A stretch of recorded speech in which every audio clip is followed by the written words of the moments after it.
Workshop saya bareng sahabat-sahabat saya Rizky Pradata, Fajrul Islam udah selesai kemarin hari Minggu 9 Oktober.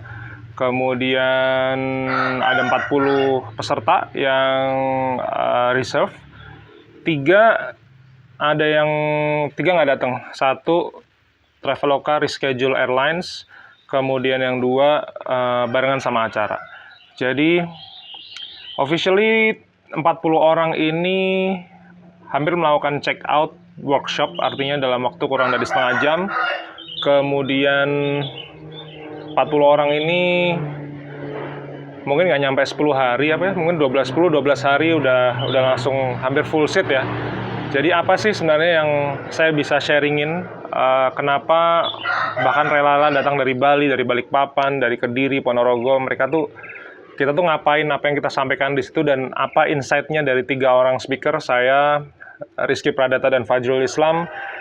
Insya Allah saya akan share di video kali ini, jadi teman-teman tahu gambaran workshop itu seperti apa, bagaimana kadang-kadang kita juga ngerasa cuek dengan orang-orang yang mau belajar, so stay tune, kita bahas habis ini.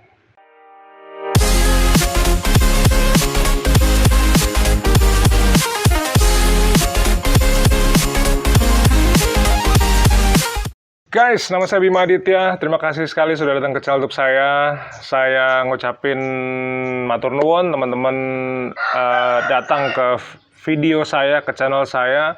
Terutama buat 40 orang peserta workshop yang kemarin sudah datang. Sungguh suatu kehormatan buat saya, Rizky, Fajrul, bisa sharing tentang dunia microstock yang menghidupi kami semua selama 3, 4, 5 tahun ini.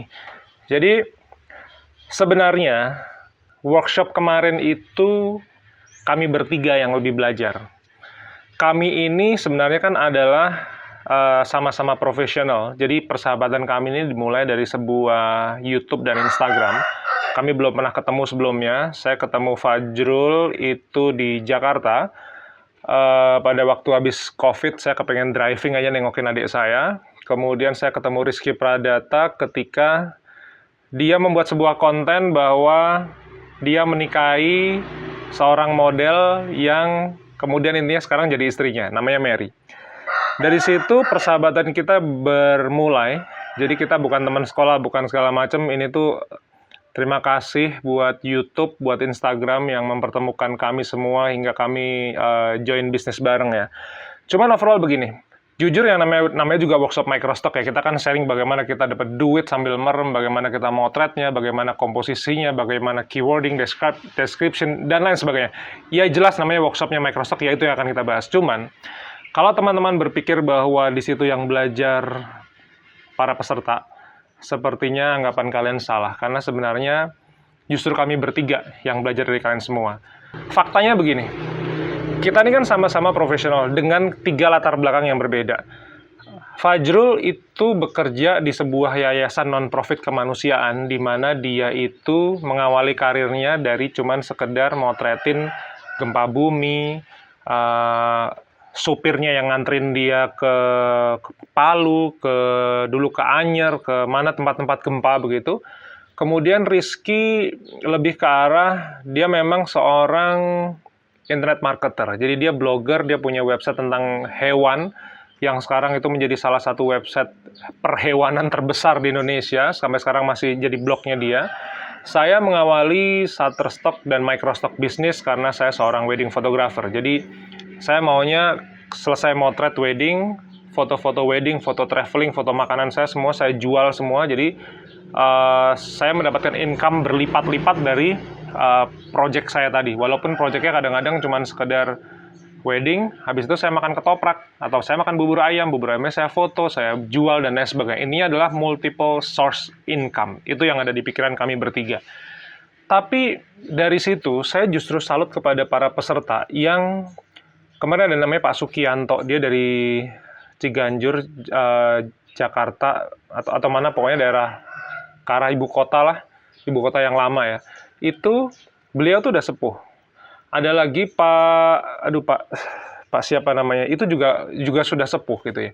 Memang subscriber saya, Fajrul dan Rizky, itu tentu saja hampir kayak 60% mungkin orang-orang usia produktif ya, tapi ada sekitar 10-15% subscriber kami bertiga itu adalah para orang-orang yang sudah lanjut usia, bahkan pensiunan, ibu rumah tangga, dan lain sebagainya.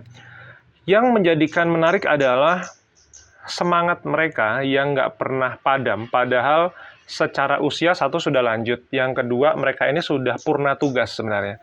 Tapi saya tuh malu loh kalau misalnya saya motret sedikit, ditolak saya ngeluh, saya baru mulai nggak ada yang download, saya ngeluh gitu. Mereka itu bahkan kemarin belum ada yang punya akun Shutterstock. Mereka datang ke workshop kami bertiga, mereka bayar 200.000, mereka terbang dari Balikpapan, ada yang dari Jakarta, ada yang naik motor dari Solo, ada yang dari Kediri segala macam. Mereka sewa hotel di sini. Jadi pengeluaran mereka untuk workshop itu lebih besar mungkin dari 200.000, udah pasti itu. Makannya segala macam. Cuman yang saya salut adalah kegigihan mereka untuk belajar sesuatu hal baru yang mungkin, ini baru mungkin bisa merubah kehidupan mereka. Saya jadi ingat pada tahun 2010, saya datang ke seminarnya Pak Tung Desemwaringin di Semarang, saya bayar 600.000 biar saya bisa lunch sama beliau. Ternyata saya akan spend lagi 7-8 juta hanya khusus untuk internet marketing course selama 2 hari. Faktanya adalah pada waktu itu saya menghabiskan hampir 90% tabungan mama saya untuk mengeluarkan biaya kursus yang senilai 2 juta dalam waktu 2 hari. Sampai saya ditanyain sama orang bank, "Mas, ini bukan scam kan? Anda bayar kursus beneran kan?" "Iya, ini internet marketing." Dan ternyata 2010, kursus itu menghidupi saya sampai hari ini dan sampai nanti mungkin saya meninggal. Internet marketing, guys. Terima kasih, saya benar-benar salut banget semangatnya ya. Jadi kalau teman-teman nonton video ini, baru 20 foto ditolak, terus pakai emoticon nangis, baru jualan, portofolio baru 50 belum ada yang download, kemudian nangis desperate, saya benar-benar menyarankan stop saja microstock. Ini kehidupan yang kejam, guys. Seriously, ini kejam dalam artian sesungguhnya. Kita memulai Shutterstock atau memulai Pond5, 1, 2, 3 RF, no matter what it is, ini kehidupan real bisnis yang sangat kejam. Jadi kalau teman-teman hanya sekedar main, konsepnya mainan Shutterstock segala macam, sebaiknya nggak usah kali ya. Ya kalau mampu menjalankan hobi ini as a hobi ya, hobi itu juga butuh konsistensi loh. Kita hobi badminton, kalau nggak badminton setiap hari kan ya boros juga gitu. Nah problemnya, fotografi ini adalah sebuah hobi yang literally adalah hobi yang sangat mahal. Ini bisa menghabiskan uang teman-teman puluhan ratusan juta. Jadi kalau teman-teman memang nggak benar-benar suka, sebaiknya nggak usah ikut-ikut masuk deh, karena takutnya duit teman-teman habis aja gitu. Karena ketika si Rizky ngomong ya, ini dia mentalnya benar-benar mental bisnis. Dia spend untuk drone, dia spend untuk peralatan, kemudian dia research keyword, bahkan 1 hari pemotretan, 1 hari editing, 1 hari description, 1 hari keywording. Dia sangat rapi. Fajrul, so simple guys. Dia membantu program kemanusiaan di satu kota. Perjalanan dari kantor sampai ke proses evakuasi semua dia dokumentasikan, dia jual, selesai. Saya motret wedding ke Bali, ke Solo, ke Jakarta. Saya terbang ke Halim Perdana Kusuma. Begitu jalan kaki, jadi saya tuh orang kampung banget. Saya begitu touchdown di Jakarta, saya pusing banget macetnya. Saya keluar jalan kaki dari bandara sama istri saya beli bubur ayam di depan gereja, sambil nongkrong nungguin mamangnya bikin bubur ayam, saya foto gerbangnya, cekrek, sold. Halim Perdana Kusuma. Bubur ayam yang saya makan, sebelum saya makan, baca bismillah, saya foto, cekrek, sold. So simple is that. Jadi sebenarnya yang kita lakukan, ini nge-treat bahwa yang namanya microstock ini pure 100% freaking awesome business. Ini bukan mainan, guys. Ini menghidupi kami bertiga pada waktu pandemi, krisis kemarin, kita nggak bisa kemana-mana cari duit. Ini kita cari duitnya sambil tidur, guys. Kita motret apapun dan kemudian sold. So simple is that. Mereka datang ke workshop. Pembagiannya kemarin 3. Jadi Fajrul di sesi pertama, dia akan bicara tentang microstock bisnis secara general. Dia ngomongin Pond5, Getty. Kayaknya Fajrul itu adalah kontributor eksklusifnya Getty. Sepertinya begitu. Kemudian ada 1, 2, 3, RF, Dreams Time, dan lain sebagainya. Dia sharing secara global tentang industri ini. Bagus banget sharingnya. Kemudian baru mau masuk sesinya Rizky, saya sudah bilang kemarin saya kasih share, saya kasih bonus. Seorang jurnalis, seorang wartawan asal Makassar datang jauh-jauh ke Jogja. Selain dia punya acara keluarga ya, dia sempetin 20 menit untuk datang dan sharing tentang sebuah niche namanya adalah crime photography. Di mana urusannya sama urusan kriminal, polisi, ada pemerkosaan anak, ada pembunuhan, ada pencurian, maling, rampok, dan lain sebagainya.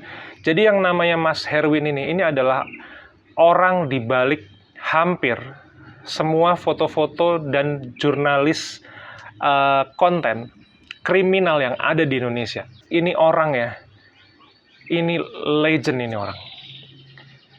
Mas Herwin itu masih menikmati keuangannya dia, income-nya dia jadi seorang jurnalis. Ini jurnalis senior, guys. Cuman dia spesifik, highly spesifik, crime jurnalis. Dia ajarin bagaimana caranya motret korban, misalnya adalah kekerasan rumah tangga, korban kekerasan terhadap anak kecil tanpa menyakiti masa depan si anak itu, menyakiti psikologis si anak itu, diajarin semuanya. Sampai bikin satu konseptual foto crime dia keluarin semuanya. Makanya saya bilang yang sudah daftar, saya bilang di story ya, yang sudah daftar workshop saya, Fajrul dan Rizky, saya kasih bonus, saya jamin ini orang legend. Teman-teman belajar banyak sekali kemarin di sana. Dari Makassar, guys. Sekarang kita bicara Rizky. Ini orang rapinya setengah mampus kalau misalnya bikin konten. Artinya konten yang untuk microstock ya. Rizky Pradata itu saya pernah share di video, nanti cek video di atas deh, saya kasih apa yang saya pelajari dari Rizky Pradata. Ini orang rapinya setengah mati. Jadi dia itu motret untuk 14 platform. Makan tuh guys, 14 platform guys. Dia memang bisa bilang bahwa dia bilang gini, Mas Bima, sebenarnya yang ngasih saya income rutin secara masif itu mungkin masih kayak di bawah 7 atau mungkin 5 agent lah. Cuman saya jualan di 14 platform, Mas. Saya bilang gitu. Gendeng kamu Rizky, aku bilang gitu. Ya memang begitu, Mas, cara saya. Jadi Rizky ini adalah perampok dolar sesungguhnya. Kalau saya cuman pemburu ya. Ini Rizky ini adalah perampok dolar sesungguhnya. Karena caranya sangat rapi. Ini udah cara mafia deh. Dia keywordingnya itu sekarang sudah sama Mary istrinya. Bahkan si Rizky bilang bahwa Mary istrinya jauh lebih jago keywording daripada si Rizky. Jadi kita semua bekerja buat istri-istri kita. Kemudian habis itu cara menulis deskripsinya rapinya setengah mati. Yang paling bikin salut dari Rizky adalah sistem file manajemennya. Ini orang rapinya setengah mati. Makanya teman-teman mesti masuk ke Instagramnya Rizky, belajar sesuatu. Ini orang brilliant. Freaking brilliant artis. Dari situ saya banyak sharing tentang komposisi, saya banyak sharing tentang bagaimana cara motretnya in a simple way ya, karena kami paham bahwa 80% subscriber kami bertiga itu adalah orang-orang non-fotografer, sehingga mereka adalah orang-orang orang-orang biasa lah dengan latar belakang macam-macam ya. Cuman harapan saya kepada teman-teman yang belum sempat datang ke workshop kami gitu ya, jangan pernah berhenti mencoba. Kalau misalnya ditolak, ya coba lagi. Ini cuman kayak ditolak, next, ditolak, next, ditolak, next, terus sampai berhasil. Karena ya kemarin juga akhirnya ada orang yang suka ngeluh di YouTube gitu, ngasih komentar saya baru 20 foto, 33 foto ditolak. Akhirnya dia dapat tuh $27 pertamanya dia, first downloadnya $27 loh. Saya first downloadnya 25 sen. Itu si mbak-mbak itu $27 gitu. Sampai dia bilang, mending jadi microstocker aja lah daripada YouTuber gitu. Ya terserah, kalau emang itu rezekinya dia, go ahead, good luck for that gitu. Maka dari itu terus mencoba guys. Apa yang kemarin kita sharingin bertiga adalah terus mencoba, jangan pernah menyerah. Kalau misalnya teman-teman suka, cuman kalau nggak suka udah tinggalin aja nih bisnis. Ini bisnis yang sangat kejam ya, karena ya kami aja bertiga yang udah hidup 3-4 tahun dari microstock, belum mungkin kehidupan kami sebelumnya ya. Saya total 12 tahun ya. Itu aja ditolak sama Shutterstock.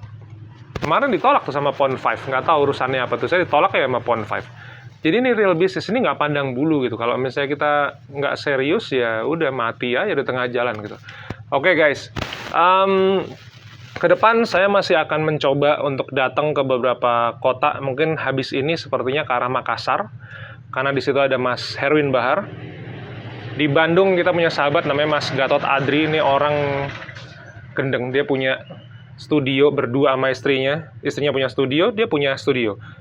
Mas Gatot motret, istrinya bantuin. Istrinya motret, Mas Gatot bantuin. Jadi ini 2 studio dalam satu keluarga. Ini Bandung adalah target kami juga untuk bisa ketemu teman-teman di sana.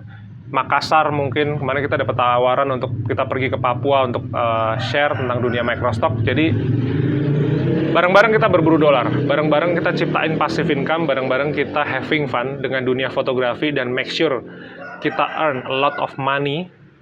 Apalagi dolar ya, dolar nih lagi tinggi-tingginya, makanya kalau buat orang mah resesi itu musibah ya. Cuman buat kita yang dapatnya dolar, resesi ini adalah berkah. Jadi ini tergantung bagaimana pola kita berpikir. Yang jelas adalah Tuhan akan selalu memberikan kita rezeki, dia nggak akan ngebunuh hambanya sendiri.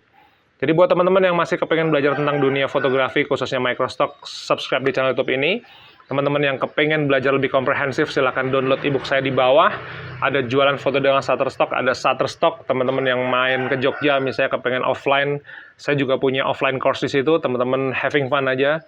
Kita bareng-bareng kita berburu dolar. Yang nggak kepengen ngapa-ngapain ya sudah nonton YouTube saya sampai akhir. Soalnya saya sharing semuanya dari A sampai Z tentang dunia ini. So stay tune, kita ketemu di video berikutnya.